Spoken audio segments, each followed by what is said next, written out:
Pastor Mark Biltz here from Shaddai Ministries. Thank you again so much for watching, and make sure to subscribe and share.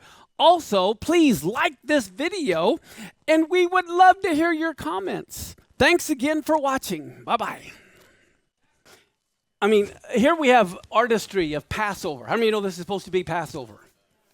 Everything is wrong with this picture. It's because the church looks at everything through a Greek mindset, because they rejected the Hebrew mindset.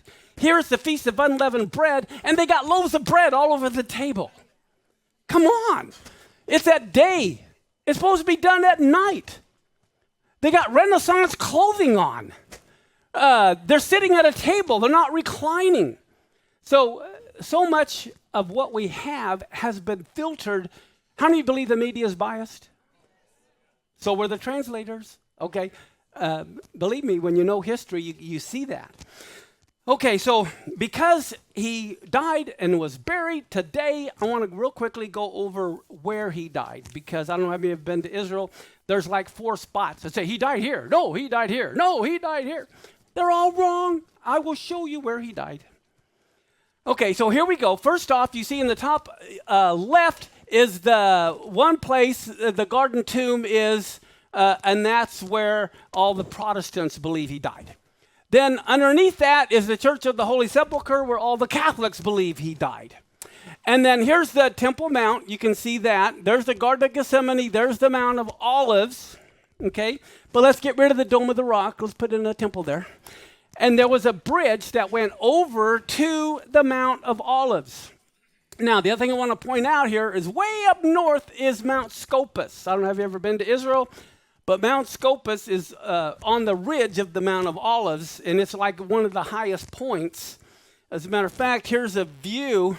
You can see the Eastern Gate right over here, but this is Mount Scopus looking south toward the Temple Mount. Now, Mount Scopus was very important. Overlooking Jerusalem, Mount Scopus has been strategically important as a base from which to attack the city ever since antiquity. The 12th Roman Legion camped there in 66 AD and 70 AD. At the conclusion of the same war that led to the destruction of the temple, Mount Scopus was used as a base to carry out the final siege of the city by the same 12th Legion, plus the 15th and the 5th Legions, while the 10th Legion was positioned on the continuation of the same ridge known as the Mount of Olives, and the Crusaders used it as a base in the year 1099. Okay, how many of you know back then there was no Calvary? The word Calvary didn't appear until 300 AD when Jerome wrote it in Latin, and the word Calvary comes from the Latin word. So back then, if you would have asked someone in Jesus' day, where's Calvary, no one would have known what you were talking about. It was Golgotha. That's what it was known as, the skull. Okay, let's see. I'm trying to decide what to... I think it's interesting in Luke 23:46 on your notes, if you can find that. Yeshua was calling out with a loud voice, and he said, Father, into your hands I commit my spirit. And having said that, he breathed his last. Do you know he was quoting Psalms 31? If you go to Psalms 31, verse 3 and 5, it says, You are my rock and my fortress, and for your name's sake you lead me and guide me. You take me out of the net they have hidden for me, for you are my refuge. Into your hand I commit my spirit. Now, here's the interesting thing that you don't see in English, you only see in Hebrew. When he says, I commit my spirit in Hebrew, that is like the same thing as when you're going to a restaurant and you check your coat. That means you plan on returning for it. Or you're making a deposit into a bank. When he said, I commit my spirit, he's saying, I'll be back to get it. Isn't that fascinating? That's what the Hebrew implies. Okay, so now, in John 19:41 and 42, it says, the place where he was crucified, there was what? How many of you ever heard of the Garden of Gethsemane? He died on the Mount of Olives. He didn't die in the back 40. Okay, now, so here's the Mount of Olives, and it says where he was crucified, there was a garden, and in the garden there was what? A new tomb, which was never had a man laid, and also it says, for the tomb was nigh. That means the same place there was the garden, there was also a cemetery. And if you go to the Mount of Olives, that's all it is one big cemetery and gardens. There is no cemetery behind the Temple Mount area. So let's see. So here's the Mount of Olives, and you can see the huge cemetery that's there as it's coming down. That big pillar on the top is supposedly where he ascended. But that's all the cemetery as you're headed toward the Temple Mount. Now, let's see. Where, if you were the Romans, where would you execute criminals? All right, we're going to take a look at that. Josephus says that during the Jewish revolt, which was 66 to 70 AD, there were thousands of Jewish victims who were crucified. And they were all crucified before the wall of the city.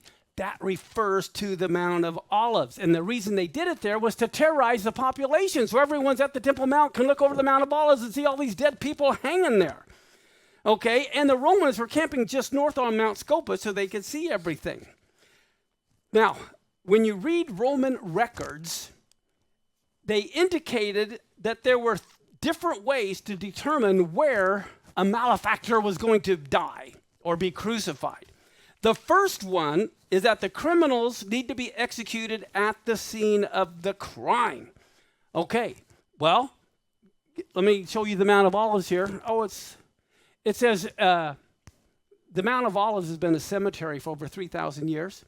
It contains over 150,000 graves, including tombs traditionally associated with Prophet Zechariah, King David's son Absalom. On the upper slope, the traditional tomb of the prophets Haggai, Zechariah, Malachi are situated.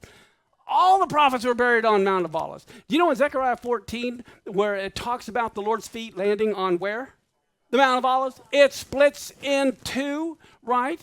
Everything happened on the Mount of Olives. It's where he was betrayed. It's where he was crucified. It's where he's buried. It's where he's ascended. It's where he's going to return. Everything is there. But what was the crime? The crime was right here.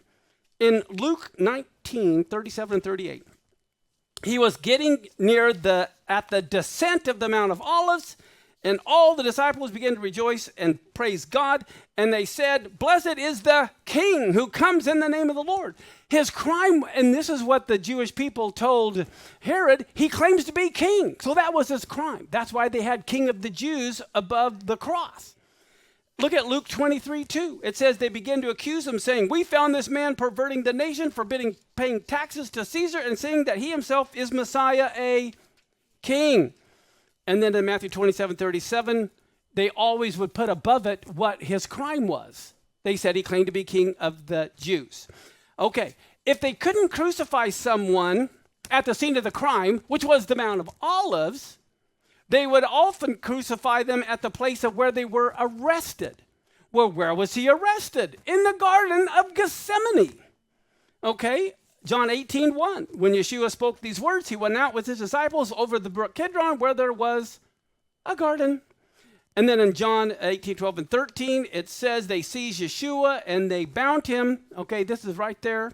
And in John 18:26, one of the servants of the high priest, being a relative of him whose ear Peter chopped off, "Didn't I see you where? In the garden." Okay, now, if they didn't crucify you at the scene of the crime, if they didn't crucify you at the place of your arrest, the other thing they would do is crucify you on the high ground. Well, the Mount of Olives is so much higher. Mount Moriah, where the temple is, the elevation is 2,428 feet. Mount Zion, which is next to it, is 2,510 feet, but the Mount of Olives is 2,710 feet. So it's the highest elevation, and the Romans wanted everyone to see who's being crucified. But here's the next thing. The next place they would always crucify the people is, if they couldn't do it at those three places, would be a busy crossroad, because it would provide a visible deterrent to the people passing by. Don't commit such crimes. Well, guess what? In Mark 11, verse 1 through 4, it says, when they came near to Jerusalem unto Bethphage and Bethany at the Mount of Olives, he sent two of his disciples and said, "Go your way and you'll find a colt tied that no one ever sat on. And if anyone says to you, why are you doing this? He says, the Lord has need of them. And then it says, look at this. And they went their way and found the colt tied by the door without, in a place where what? 2 ways meet.